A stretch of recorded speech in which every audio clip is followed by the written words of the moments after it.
Josh, and welcome to Together We Connect. Thank you for joining us today. It's a great honor to have you. Josh has a really incredible story, so we're gonna jump straight to it. Josh, can you tell us a bit about your background and a bit about your past? Firstly, thank you for having me, Tova. So I was brain damaged when I was born. I think it was a birth trauma of some sort, and essentially what that meant was that certain neurodevelopmental difficulties were created. So basically, actually I couldn't, so hard for me to even think about it, but because it was so young, but the left side of my body didn't work properly, so just basic things like clapping I couldn't do. There were other things I think created difficulties with reading. Apparently I used to stutter, which for me is strange to think because I don't stop speaking now, so there's just there was a lot of real challenges, and that meant that I had to spend the majority of my years as a kid, so probably until I was about 7 or 8, in remedial education, so in special needs school, where I had to get all sorts of help and OT and physio and so a lot of stuff just to try and get me functioning like, I guess, a normal person, if you will. So it's great that your parents put in that support, but from an emotional or social aspect, how did that affect you growing up? So I think only recently I started realizing that when I was in remedial school, I think there was so much attention being paid to, making sure that the basics were there, because the kids who I was with really just lacked basic skills and abilities, and when we could write our names properly, that was a big deal, but I think it was, I didn't have a reference point of what normal behavior was, but looking back, it was quite a chaotic environment, and I think the teachers were kind of quite used to I think some sort of interesting behavior, if that makes sense. So I think mainstreaming in about grade 2, I think sometimes my new teachers were a little bit confused about what to do with me and didn't really know. Because you probably understood, but it can be quite damaging, hey?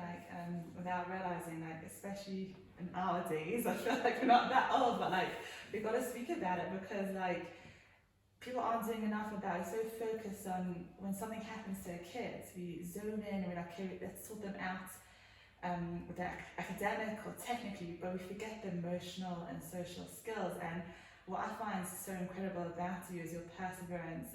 Congratulations for getting your honours. Masters, wow. that's incredible. So can you explain to our listeners, someone who kind of had a bit of a hard start to their childhood, their journey to education, how you went along this journey, you built up obviously a lot of grit along the way, and you got your masters, because someone in that position might be how can I do that, or be put off, So I think the big thing is that my parents always kind of just gave me support, and I think I also always, I don't know, I was really lucky in the sense that I just had this determination just deep inside, and I never wanted to see myself as I was different, which on the one hand was good, because I think it got me to always, take challenges onto myself that maybe someone else wouldn't. But I think as I've gotten older, I also realized that pretending everything was, perfect was probably, it created issues at other points in time. And I think specifically you mentioned emotionally, I think as much as I got my masters, I think there were times that I probably... Was painful? I think it was quite hard, especially I know with my dissertation, I struggled a lot because I wanted to make it perfect, and I found it quite difficult because you just can't. You kind of wanted to overcompensate just to fit in with everyone else, but not just fit in, you kind of want to be better. Exactly. I was thinking about it sometimes, when you come from kind of almost behind, you have this feeling that you need to almost overcompensate to just be okay. And I think that that's driven me a lot, and it's cool because it does get you to do good things, but I think in the long run, I'm not convinced it's the healthiest way to actually, motivate yourself to achieve. To have that insight is incredible, but unfortunately, kids today, when they're going through such horrific things, or like we're also ashamed and guilty. Like we all just want to. We have this vision. We've created a world of this is what normal is, but actually that isn't normal. You know, we actually need to. If you can help me out here, what's the word like when you want to kind of own, kind of like take responsibility and say like, hey, yeah, I am ashamed, I am guilty, but I want to pause and ask you. And I wanted to ask you, when we spoke, you spoke about how your matric years, where the teachers thought you'll get all distinctions. But can you tell us about that? Yeah, so I mean, obviously I was very studious, I worked very hard, and thankfully, you know, I was naturally quite academic, but I think what happened in matric was, you know, again, this is where it really showed up, this idea that I had to prove myself, and therefore I think I just worked too hard. I didn't pace myself, I tried to do perfectly at everything, and unfortunately when it came time to actual matric finals, it was just like, I was just pretty burnt out, and like, I got 4 distinctions, but everyone was kind of disappointed because I'd been doing much better throughout my school years, and it was just, yeah, it was like quite a frustrating experience seeing your results and feeling like, wow, I worked so hard, but I thought I would do better.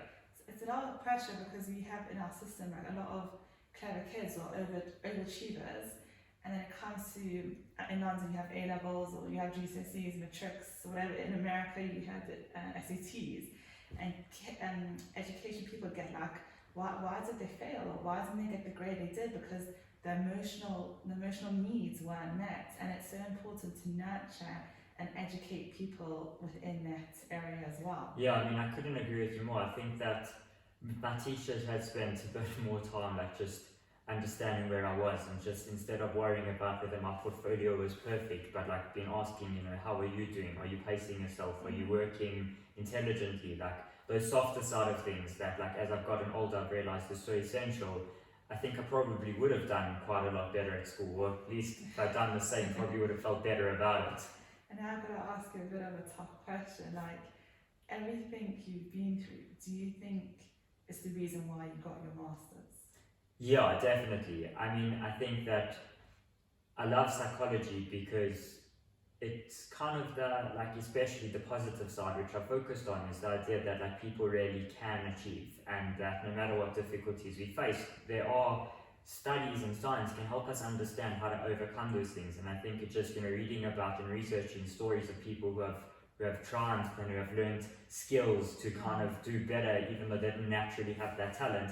So I think for me, I've never wanted to believe that like you're born not okay, that you can't achieve things. Right.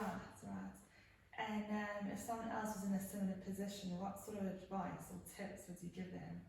I would say that you gotta trust your intuition. Very often in my life, people told me that I had to stay in remedial school, I couldn't mainstream, or, you know, I was this kind of a person, and I said to my parents, no, I know deep inside that this isn't who I am. And, you know, I think that if you have that drive inside, you're the only one at the end of the day who really knows what you need, and being able to have the strength to trust that voice. No, that's brilliant. Thank you for sharing. It's tough, but it's a harder one, and the concept of also, I think along your journey you learned the lesson to ask for help. Yes, definitely. And I think that as I've gotten older, it was hard as a kid, because I think as a kid I felt like, oh, if you ask for help it means you failed. But I think becoming older, realizing that there's nothing that's more valuable, telling people what you need, and owning that, because there's nothing wrong with that. As you get older, you realize none of us have all the answers, so, you know, smart people ask for help. I think you are like the epic example of celebrating mistakes, and that's in order to be where you are, or to get where we need to own. We need to be like, yes, I made that mistake, because that's how we learn. Yeah, I think when I was younger, that was, I think, the hardest thing. I saw the world in a very black and white way, and it was kind of like, okay, good people, you know, don't make mistakes. And I'm realizing how old is, you know, if you want to do anything, no matter how good you are, you want to try something new, you're gonna make mistakes, and just being kind of, okay, that's kind of funny, laughing at yourself and just, you know, having fun. It's a nice attitude. It's a very healthy attitude. Josh, can you tell us a bit about your masters and what you're doing at the moment? So I got my master's in, it's called mental health psychology. I studied in the UK. So it was a mixture of clinical and research, and then my dissertation I focused on more positive psychology or industrial organizational psychology in terms of soft skills and teaching people how can you work on, if you're not so good at being a people's person, how do you kind of become more like that? And and I actually work I'm the head of behavioral design and behavioral science at a tech company in the learning industry, and, Wow. and basically, I mean, our goal is to upskill people to help them understand. Don't really know what it means yet, but I've probably met that have a title like that, but it sounds great. yeah, and it's I guess about a vision of being able to use technology to help people kind of get the feedback of where they're at and also guide them to be better. So in making that a kind of a humanistic experience, that's really what drives me. But that's great, hey? How you like taking your past and using it to build and help other people, hey? Like technology as well has been really like a good like kind of source to help us, hey? Like definitely get where we need to get to, Yeah, and I think the world is becoming more open to that. You know, I think as things are being disrupted from the tech perspective, I think hopefully we're starting to become a little bit more humble about, you know, what success looks like, and being able to be more open to, I don't know, different journeys that people can have. Human. Exactly. Well, like where we can talk to people and relate to people, and like on social media we have all these things about this is what confidence looks like, this is, if you have self-esteem, this is what it looks like, and it's not true. Yeah. We all our own journey, there's no blueprint. Yeah. So it's quite interesting, hey? Like, I really thank you so much for coming on the show, because I really think your journey really highlights everything about this, you know, like asking for help, celebrating mistakes, learning that yes, academic is so important, you achieved your masters, which congratulations, that's amazing, but the social and emotional skills, you gotta have it, you gotta nurture our kids, hey? 100%, and yeah, thank you for having me. And I guess that's just the biggest thing, is that like there's a lot more to life than your marks, and I think working on that too is it's empowering. So, yeah, we've got to tell our kids out there, hey, especially the ones taking exams this year. I just want to end off with the one question, like, if you were, what was your title? Head of behavioral design, behavioral science, I don't know. So if you were head of behavioral design science for globally, and you had like 1 minute to tell the world how you thought things should be run or improved, what would you say? I'd say I think the biggest thing is that we need You didn't have to even think, eh? think about this a lot. I think the biggest thing is that we need to think about the bigger perspective. You know, are we trying to get kids who are making us feel comfortable? Meaning we've got an idea of what a successful kid looks like and they're ticking a box, or are we making kids who are themselves and who also have the courage and the confidence to take their unique talents and actually deal with real global problems? Because the world has a lot of areas where we don't have answers for, and I think instead of trying to create a one-size-fits-all, you know, academic machine, there's so much out there that needs creativity and innovation, and I think that's where, you know, actually celebrating kids who are different will really help us kind of solve bigger challenges. Josh, I'm actually so taken back. I think you should be Prime Minister or President of this country, right? The wrong person's running it, we've got to be careful, right? But really, that's wow, that's a lot, that's powerful, right? Well, please God, we're on a journey of really revolutionising and redesigning, as you said, designing. I think that's the key. Innovate, inventive, you know, forget about the great, forget about what the old system was. It's a new world, you know, like, great. Okay, well, Josh, thank you so much. I appreciate you coming on together, we connect. Hopefully you can come on again. Thanks, Toba, it was great. If anyone wants to get in touch with you, could they have your details? Yeah, sure. So you can find me, I'm on LinkedIn. My surname is Poyurs, so yeah, not an easy one to figure out. And yeah, my cell phone number is 072 473 2270. So if you want to WhatsApp me, feel free. Yeah, and I'm always happy to kind of, you know, get in touch with anyone and see, you know, I like connecting. Thank you.